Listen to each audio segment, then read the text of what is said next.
Hey guys.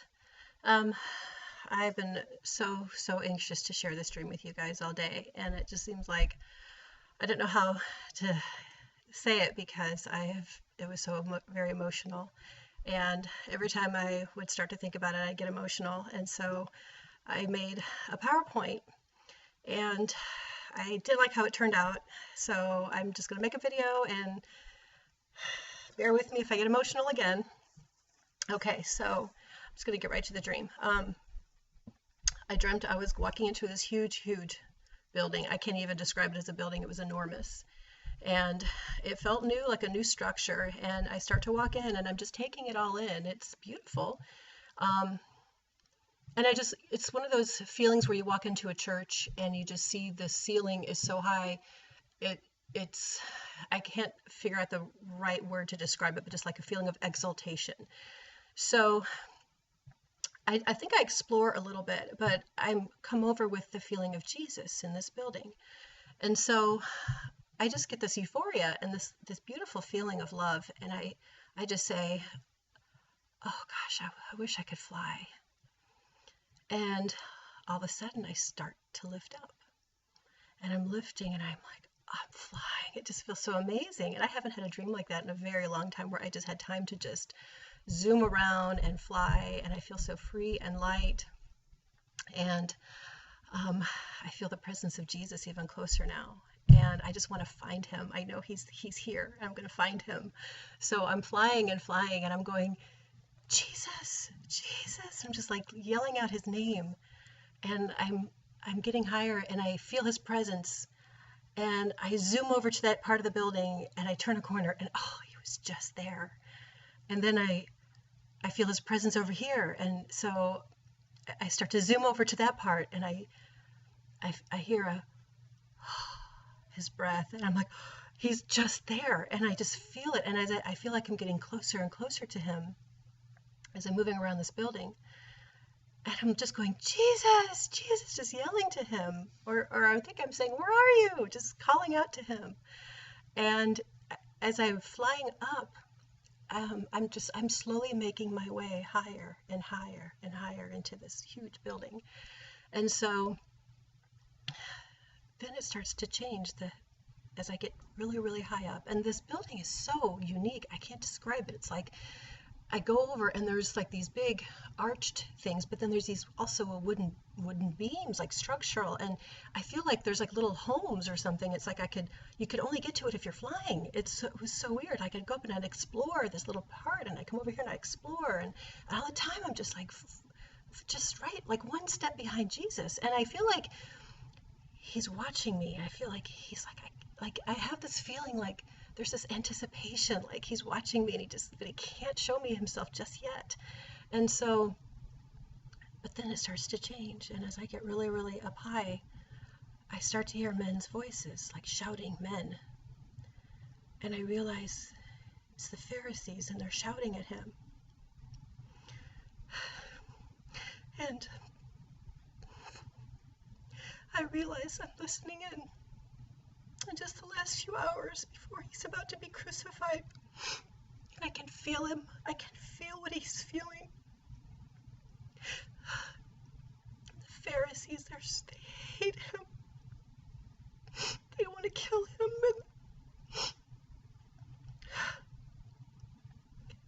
And I'm going, Jesus, Jesus, and I'm yelling for him because I can feel his pain. I'm trying to find him, but I can hear it. I feel it so close. And I hear the men, and then all of a sudden, I get the image of Jesus, his feet, and he's walking so slow. And he's carrying the cross, and he's walking to Golgotha. He's so scared. You guys, we just didn't know how scared he was. He knows he's going to be crucified, and he's terrified. And we think being brave is not being scared, but it is. Bravery is feeling terror, but doing what you have to do. So now he's walking, and I can sense it in my spirit. he's getting so close. And I keep saying, Jesus, and I'm screaming for him. I can't find him. But I know it's happening. I can feel it. He's getting close. But at the same time, I'm feeling something strange happening to me. Something big. I know something big and huge is about to happen. He's about to die for our sins. And so now, I look, and I'm almost at the ceiling of this huge building. And at that moment, I know he's been crucified. His heart's beating so fast. It's pounding. I'm just calling out to him. Why can't I get to you? He's dying. I know he's dying. I hear his breath go. I hear his breath again. And I'm like living it. I'm living it through him. And I realize we're one because he died for us. He died for our sins. We're connected. And I finally just look at the ceiling and it's like a foot away from my face. And I go, I just want to go home. And I feel like a bird fluttering at the top of a cage. Just let me out. And all of a sudden I start to go through the ceiling. And I go, I'm going through the ceiling this time.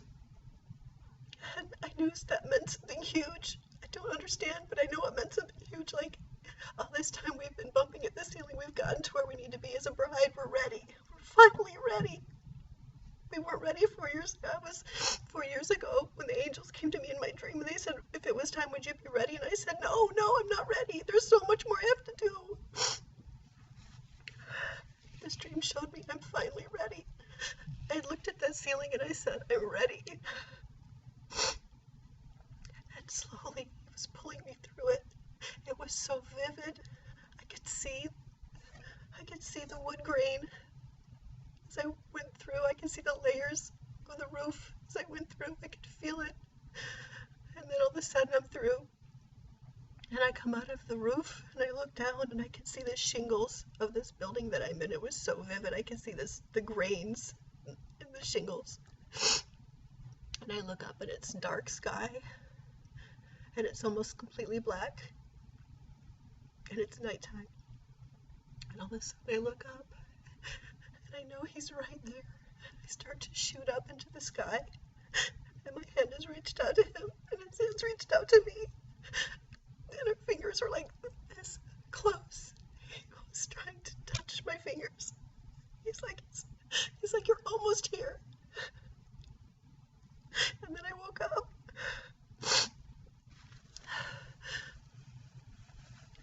And I just sat there and I woke up and there were tears coming down my face. In my sleep, I just was crying. He was in the room with me. The whole room was filled with his love.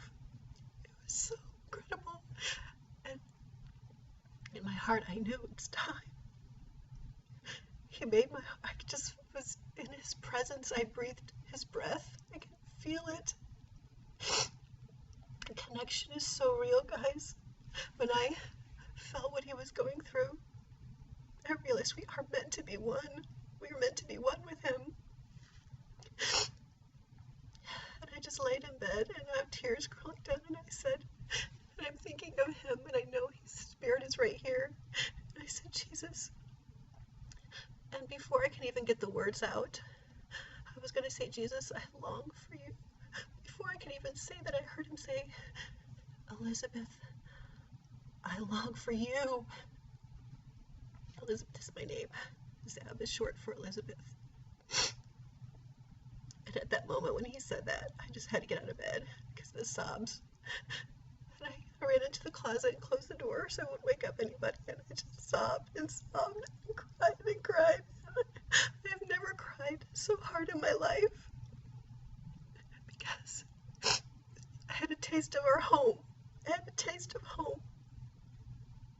And our human bodies cannot comprehend the love that is waiting for us. And I had a taste of it, and just sobbed and sobbed because it's so beautiful. His love for us is unbelievable. And this sudden profound understanding hit me when I was sitting there in that closet, and I remembered the Pharisees and how alone he felt on that cross, how rejected, how utterly just abandoned he felt. His disciples had scattered. He was alone and dying. And they hated him, and it wasn't enough that he was dying. They were screaming and yelling at him. He went through such just turmoil. But we know God our Father, any sacrifice that is made in his name, he rewards. Guess how he's rewarding his son for his sacrifice? He's giving him us, the bride. We are his reward. And he longs for that reward. And there was something powerful going on when I was hearing those men jeering at him. At the same time they were jeering at him, I was calling for him in love.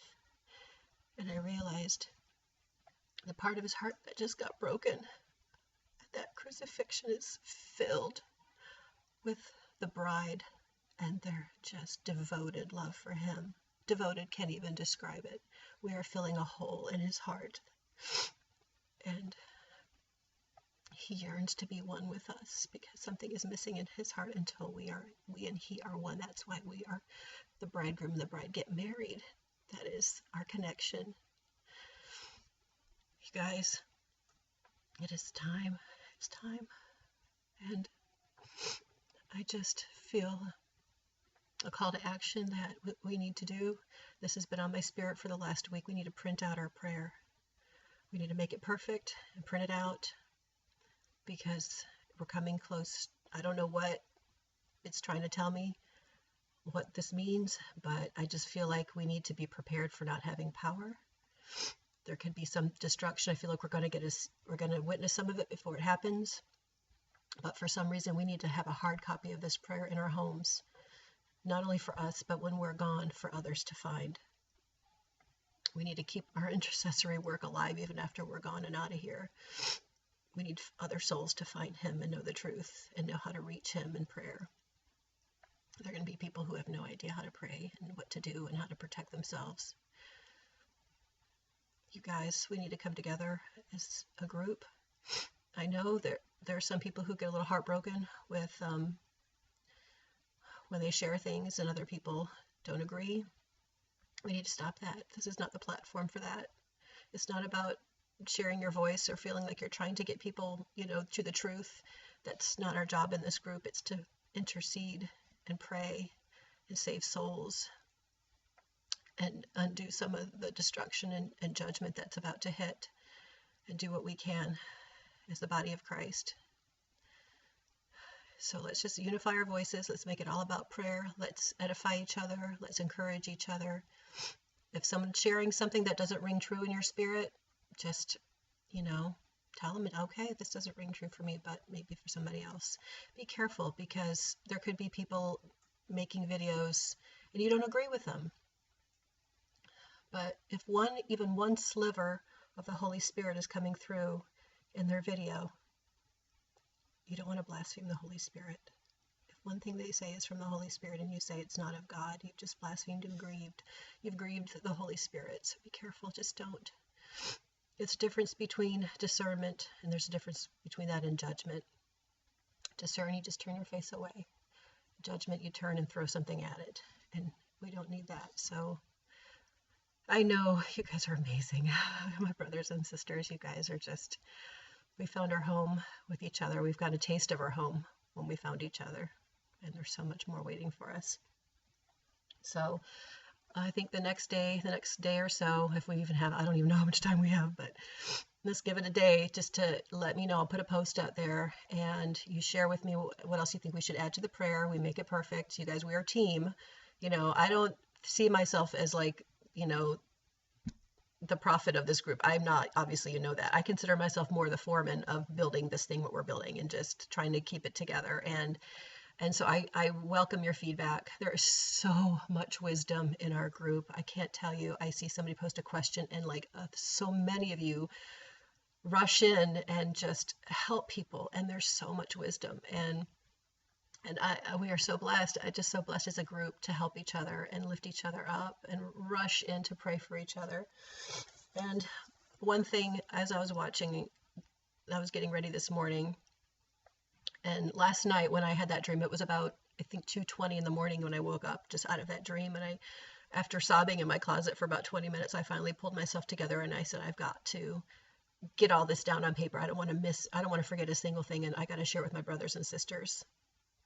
And I went out into the living room and I had my phone and I just spoke into the little phone memo and just wept through the whole thing and just explained it all. And so not long, later that morning, I'm watching the news and I hear about all the results. It's all they're talking about is the political race.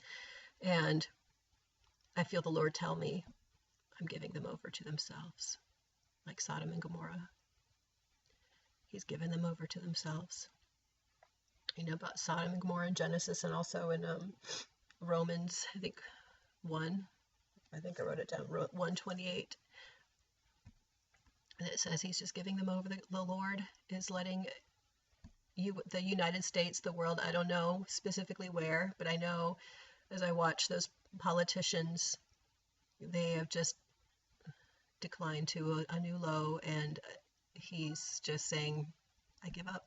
I'm just giving them over to themselves. And we know what happened soon after with the story of Sodom and Gomorrah. So I just felt that impressed in my spirit. It's time. We got to get up. We're gone. You guys, this is going to be, I feel any minute. So something big is going to happen. Be prepared. Let's put our prayer together. When we get it perfected and ready, let's print it out, laminate it, whatever we need to do, have it ready for us and for others following after us. So God bless you guys. I love you so much.